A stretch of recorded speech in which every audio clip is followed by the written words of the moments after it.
Hello बच्चों, आज हमारे सामने जो वर्कशीट है वो 9th क्लास की वर्कशीट नंबर 12 है, जो कि 31 जुलाई के लिए यानी फ्राइडे के लिए आई है। आज यहाँ पर हम परमाणु और अणु के बारे में कुछ और भी जानेंगे। तो देखिए, यहाँ पे आज जिज्ञासा अपने भाई ज्ञान से क्या पूछ रही है।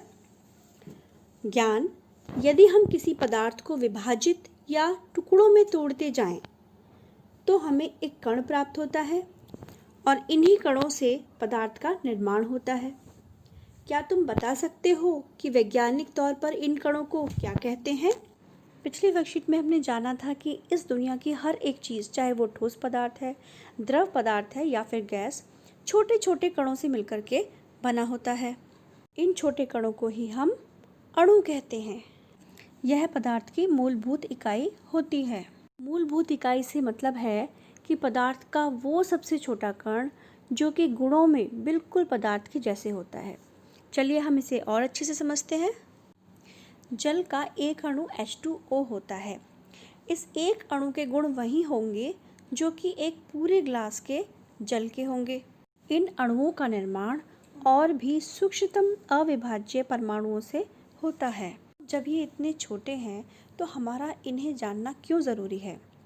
इसलिए क्योंकि इस ब्रह्मांड का हर एक छोटे से छोटा कण, हमारे आसपास की हर एक चीज़, यहाँ तक कि हम खुद भी इन्हीं छोटे छोटे परमाणुओं के बने हुए होते हैं। इसी कारण हम इसको पदार्थ की रचनात्मक इकाई भी कहते हैं।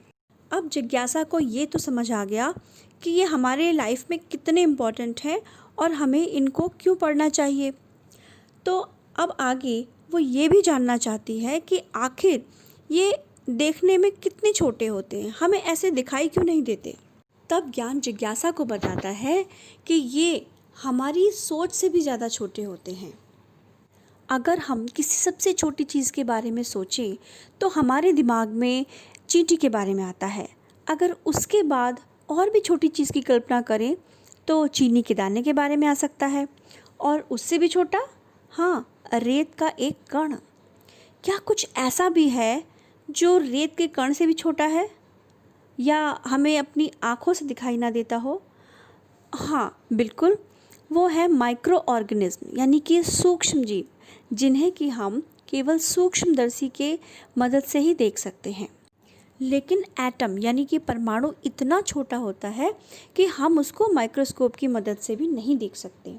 क्या आपको पता है कि एक बैक्टीरिया करोड़ों परमाणुओं से मिलकर बनता है? इतनी छोटी चीज़ को नापने के लिए हम किस चीज़ का इस्तेमाल करते हैं? जैसे कि कपड़े को नापने के लिए हम मीटर का इस्तेमाल करते हैं। अगर हमें किसी पेंसिल को नापना है तो हम अपने स्केल को, जिसमें कि सेंटीमीटर्स में नापते हैं। लेकिन एटम तो बहुत छोटा होता है, तो इसे नापने के लिए कौन सा स्केल बना है, यानी इसकी क्या यूनिट है या क्या मात्रक है? तो वो है नैनोमीटर। 1/10⁹ बराबर है 1 नैनोमीटर के, या हम कहेंगे 1 नैनोमीटर बराबर है 10⁻⁹ मीटर के। अब अगर हम पदार्थों का जो आकार है वो मीटर में देखें तो हाइड्रोजन के एक परमाणु का आकार 10⁻⁻10 मीटर होगा, जबकि जल के एक अणु का आकार 10⁻⁹ मीटर, रेत के एक कण का 10⁻⁴ मीटर और चींटी का आकार 10⁻⁻2 मीटर के बराबर होगा, जबकि तरबूज का 10⁻⁻1 मीटर के लगभग होगा। ज़्यादातर परमाणु बहुत अधिक क्रियाशील होते हैं, जिससे यह आपस में रासायनिक अभिक्रिया कर पदार्थ के दूसरे कणों का निर्माण करते हैं, जिन्हें हम अणु कहते हैं। उदाहरण के तौर पर हम देखते हैं कि हाइड्रोजन के 2 परमाणु आपस में रासायनिक अभिक्रिया करके हाइड्रोजन का एक अणु बनाते हैं।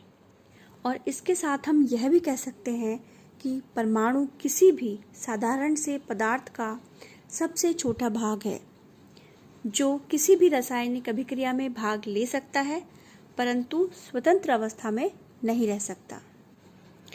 ओके बच्चों, हमने अब इस वर्कशीट को बहुत अच्छे से डिस्कस कर लिया है, और अब मैं आपको ये रिक्वेस्ट करूँगी कि मैंने बहुत मेहनत करी है आपको इसे समझाने में, तो आप अपने क्वेश्चंस के आंसर खुद ही कॉपी में पहले लिखिए और उसको चेक करने के लिए या कहीं आप समझ ना पाए तब आप जो मैंने क्वेश्चन डिस्कस किए हैं उन्हें देखें और फिर चेक करें कि वो ठीक हैं या उसमें कहीं कोई गलती है।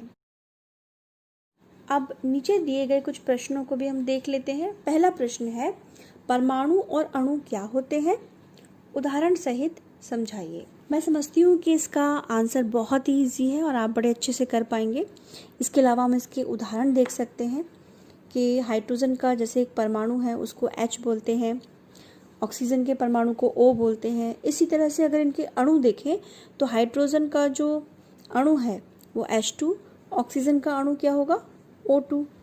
अब अगर हम इसका अगला प्रश्न देखें कि रिक्त स्थान भरो, तो इसमें पहला है कि परमाणुओं के आकार को किस में नापा जाता है? किस में नापा जाता है बेटा? अभी मैंने बताया था कि ये इतने छोटे होते हैं कि इनको नापने के लिए इनका स्केल भी बहुत छोटा बनाया गया है, जिसे हम नापते हैं नैनोमीटर में। अगला प्रश्न है कि नैनोमीटर बराबर होता है कितने मीटर के? ये भी डिस्कस किया था, ये 10⁻⁹ मीटर के बराबर होगा।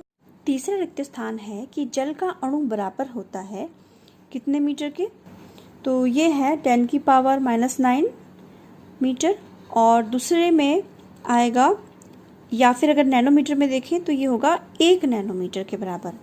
अगले प्रश्न में हाइड्रोजन के परमाणु का आकार नैनोमीटर में पूछा है, जो है 0.1 नैनोमीटर, और अगर हम इसे मीटर में देखें तो ये होगा 10⁻⁻10 मीटर। अब तीसरा प्रश्न है कि किन्हीं 3 परमाणु के नाम लिखो। इसके लिए हम उदाहरण के तौर पे ले सकते हैं, जैसे कि ऑक्सीजन का परमाणु O, हाइड्रोजन का परमाणु H और कार्बन का परमाणु C।